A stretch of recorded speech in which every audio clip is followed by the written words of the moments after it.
Hello, I'm Paul McDonnell, and you are welcome to the third of our Focus on the Digital Markets Act podcasts. Today, I'm joined from London by Bojana Bellamy. Bojana is president of the Centre for Information Policy Leadership. It's a global information policy think tank located in Washington, DC, London, and Brussels. She's an expert on privacy law. She was one of 20 privacy experts to participate in the Privacy Bridge Report from 2014 to 2015, which sought to bridge the gap between European and US privacy regimes. Bojana sits on numerous advisory boards, including the OECD's Privacy Guidelines Expert Group. Bojana, you're very welcome. Thank you, Paul. Lovely to be with you virtually. It's great to have you here. Our main topic today is a subject on which your organization has written a white paper, which concerns the interaction between the Digital Markets Act, or DMA, and Europe's General Data Protection Regulation, or GDPR. So it seems that there's a bit of a contradiction between what both of these laws are trying to achieve. So can I ask you to start by telling us what they are both trying to do? Right. Absolutely. Obviously, we at CIPL come from GDPR background. I mean, that's data privacy was our core competence, but just like so many other think tanks and thought leadership organizations, we are just expanding increasingly into this data policy space. And here with DMA and GDPR, we have got a really great example of this kind of interdependency and interaction between different levers that the European Union is trying to pull in its digital and data strategy. And of course, you know, everybody knows that there are more of these levers. There is a Digital Governance Act, there is the forthcoming Data Act, there's also AI regulation, which is also important, and of course, ePrivacy. So really, I call this a little bit of a jigsaw puzzle of digital European strategy, where each of these puzzle pieces has to fit very well with the rest. Otherwise, we don't have a coherent picture. And in this particular case, Paul, we kind of looked into DMA's objectives, which clearly are pro-competition.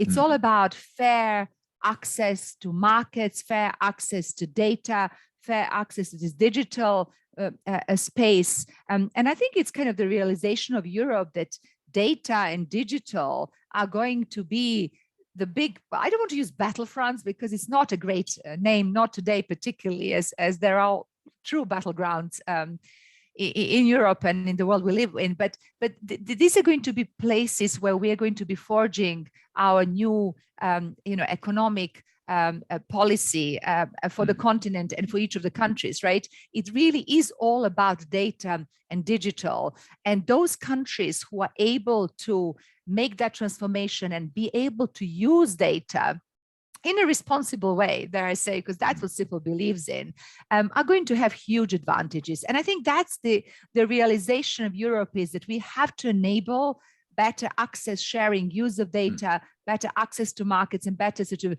digitalization of everybody, as opposed to this being concentrated in a smaller group of big tech companies. As it were, these tech companies are US companies, right? So, you know, I know that US sees this a little bit as a protectionist piece of law. Nevertheless, there are also calls on the other side of Atlantic to, curb the power of big tech in terms of their use of data. So it really is a very topical piece of regulatory policy and lawmaking everywhere in the world, because there are clear benefits in what these big giant tech companies provide to all of us, right? Users and business users.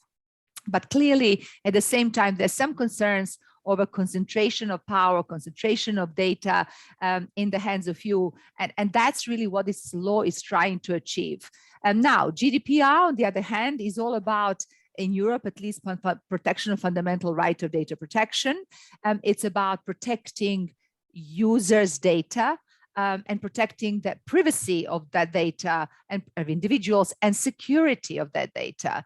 And so you could kind of see immediately that there is going to be some tension between GDPR and all of these other areas of digital laws, because where the laws say you will share data, well, how do you share data but also do not infringe upon privacy expectations or perhaps maintain security in that data sharing.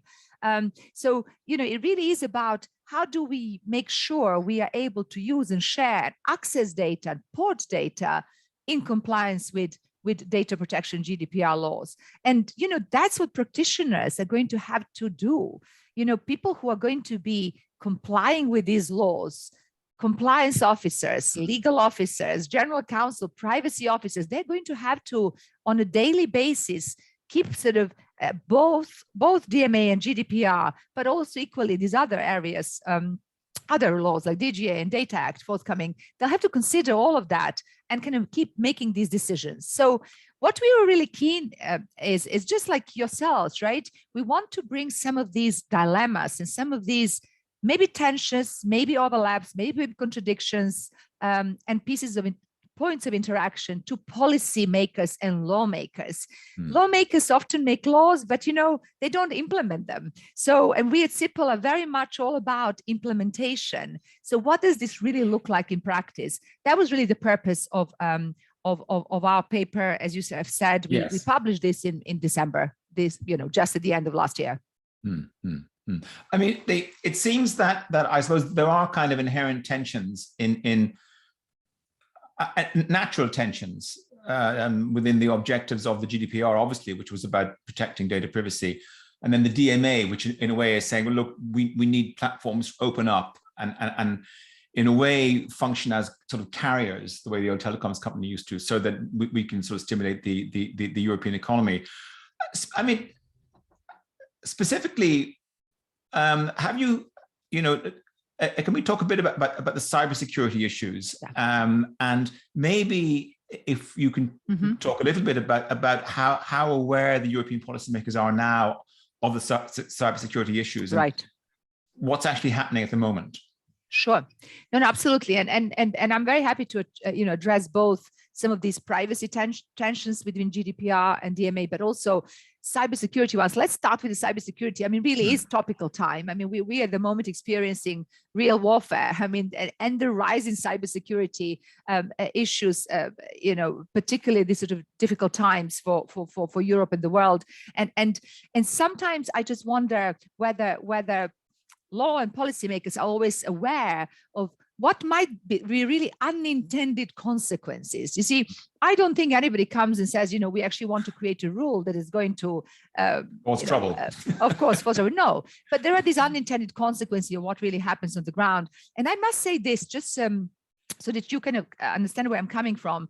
I mean, we were doing lots of work on GDPR in the past, and even with GDPR, there are unintended consequences of the law. And one of the unintended consequences was actually that GDPR was often seen as a very protectionist, like a very almost like a Bible of the EU lawmaking, and you could never do anything unless it's in compliance with GDPR, and companies were very reticent to share and use data. And so, we have seen even with GDPR a little bit of these unintended consequences in the marketplace. But flipping this to the question you have asked me, particularly on cybersecurity, I mean, there are probably about 3 sections of this DMA that actually could do pose some questions on a relationship between DMA goals and impact on security. The first is that Article 5A on combining of data across core platforms, between the core services. And there, we understand again why this is the case, but the fact is that in fact, many of these core platforms do need to share and combine data that they receive as a result of different products or different core services, precisely in order to ensure security of their system, precisely in order to ensure safety on their platform, even DSA requirements, right? Content, cybersecurity is paramount. I mean, platforms use actually data so often to alert to cybersecurity and other security glitches. And in fact, they share that data sometimes even with security and cybersecurity agencies in Europe for the precise reason. So the requirement of DMA, which requires them to obtain a consent of individual before they do that combining and sharing data for what are perfectly legitimate security, safety purposes and cybersecurity, averting cybersecurity attacks. I mean, that to me hasn't been thought through, right? That can't be right. The second, of course, example is the side loading that many people have talked about, and I understand that this is very emotive, right? We want to open these marketplaces, but as somebody has said to me. He was actually an app developer from Germany, of a German startup. He said, apps are not like shampoos. You can buy shampoo in every corner store, right? But apps really have to sit in very secure, safe places where we, as app developers, are guaranteed that we are going to get that help and support, and people will come and buy or download our app because they trust the platform where the app is stored. So you see, side loading again opens this whole Pandora box of unintended consequences, because if app developers can actually host their apps anywhere, that actually may lead to lower level of privacy and security. Certainly, the investment that some of the platforms have done in maintaining very high level of security, and very recently, Apple's move towards even embedding privacy in the core of its platform, like all of that will be gone. And so the question would be, why would they be incentivized to invest in privacy and security if actually everybody else can sideload and put their apps somewhere else? And it was very interesting because we actually held an event with CIPL members, companies we work with. And it was interesting. There were some large companies who were also saying, from their perspective, they also want to ensure that their apps are stored on the platforms that are well known for their privacy or security stances. And so it matters to them also, to large companies where this takes place. So that's the side loading. And then maybe third question on cybersecurity is the whole interoperability point in Article 6.1(f), right? Where again, gatekeepers are going to ensure that their services are interoperable technically with other business users. And again, the question becomes, if you have got encryption on your messenger service and you now have to make that interoperable with another messenger service that isn't encrypted, well, is that good privacy and security? And you see, these are really dilemmas that I don't know that we as a society have actually addressed. And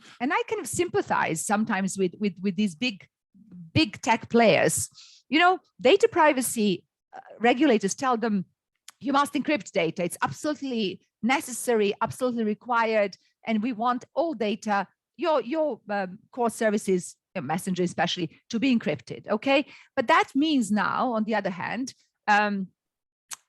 ability to actually contest, or ability to check the content, whether this is used by terrorists or pedophiles or fraudsters, is also curtailed because this is now encrypted. Well, and I understand that. Remember, DSA, that's what DSA says, that they will be responsible for the content and will have to take down that unlawful content, right? Sure. So how do you do both? I mean, we haven't had enough of these debates. And this is really why, this podcast is good, because we are having this sort of debates, and I'd like to see more of this amongst legislators and policymakers in EU as well. Well, let me ask you finally, I mean, how optimistic are you that this is going to be worked out in time? In other words, is the Parliament and the Commission pushing this very quickly and fixing things as we go along, or at least trying to? Yeah.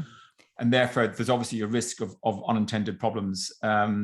What's your sense? What's your read of how well placed we are now with the DMA in particular? Right. And I understand that there is every wish to speed the process, but sometimes I really think that speed is the enemy of really good lawmaking. And I hope we sort of stand back a little bit. This doesn't require overhaul. It requires a little bit of tweaking, a little bit of thinking. I do want to sort of raise this, Paul. I haven't had a chance, but you see the point with lawmaking, and particularly when it comes to GDPR, it's not just good enough to say you will do this in compliance with GDPR, because that we don't know really what that means in practice. And you've got some examples, kind of, for example, on the use of consent, right? Is this a consent, GDPR style consent? Is it a consent? Is it some other level of consent? We can't just say things without understanding what they mean. I mean, sometimes we are even contradictory in the DMA as well, where sometimes it's consent when required by GDPR or consent as required by GDPR. So some of these things can be easily, I think, solved with some smaller sort of technical just very briefly changes. though, Bojana, what about the danger that individual member state countries are going to interpret this, situationally in different ways? If there isn't clarity, Look, I mean, it's a very good point. So not only member states may interpret this differently, but the core platforms, those to whom the law is addressed, are going to interpret this differently. And that's why we need clarity. We need clarity, frankly, together with data protection authorities, because some of these provisions that require sharing of data, right, portability of data, if the DPA say to us, this is not good enough because your data isn't truly anonymous, and we have to do this because DMA requires us to do that, well, that's not good enough, So there needs to be lots of education, frankly, and discussion between all the stakeholders. So member states, of course, the commission that is going to be appears the primary enforcer, data protection authorities that are going to have a huge role to play every time personal data is involved in any of these DMA obligations, and of course national regulators as well, and finally the companies who are going to be enforcing this. So we really need this co-regulatory dialogue to start early on now. We try to tweak what is possible. I think going forward, we would need to see more of the core regulatory mechanisms like codes of conduct. What does a sharing protocol look like? What does a sharing agreement look like?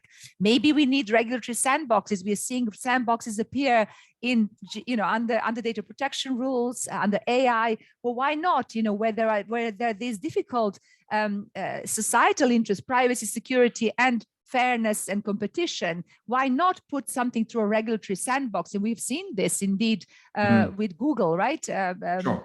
Deprecation of cookies in the UK with Competition Authority and the Information Commissioner. So institutionalizing that regulatory cooperation could be really interesting as well. And finally, continued regulatory engagement. We need to be able to speak and give examples as this law is implemented. We know there will be delegated acts, implementing acts. There's going to be some time for certainly Article 6 to come into force, right, and to be implemented further. So we need to continue to talk. And final point, if I may say this, as we regulate and legislate, we can't sort of use these very specific areas of law to include things in there that don't fit there. For example, there's a lot on advertising in this law, and I'm asking myself why. It's in DSA, it's in DMA, it's in GDPR, it's in ePrivacy, but which one is it? I mean, by default, it's going to conflict. There is something about transparency of profiling, but why is this now here? I mean, if we want to boost the GDPR, well, that could be done through guidance, maybe something in DSA, right? So we can't keep putting things in laws that kind of don't really belong there just because politically we feel we need to, or just because we want to ensure there is a certain interpretation of GDPR. In other words, if we have got problem with GDPR, we have to use the GDPR style concepts and tools to clarify how the law applies in respect of personal data processing in advertising, in online behavioral advertising with children, with everything else. You can't put these things in other laws, because then the question becomes, which law applies? Is GDPR just a shell and all of these other laws take away from it? Yeah, which isn't right, because GDPR is well balanced. In some ways it has been well balanced. We can't go to, and secondly, we can't go to consent either. I mean, I think this is very dangerous. GDPR was all about moving away from consent, enabling other legal grounds to process data. Now, DMA tells us it has to be consent for data sharing. It has to be consent for combining data. Well, that's a little bit, it wouldn't be so under GDPR. Well, I think it would be great if we could reconvene at some point when this has moved a little further along, and we can sort of do a check, and that would be really great if we could talk again about this. Okay, well that's all we've time for. Bojana Bellamy of the Centre for Data for Information Policy Leadership. Thank you for taking us through this extremely important issue. Thank you so much indeed. Thank you, Paul. Pleasure.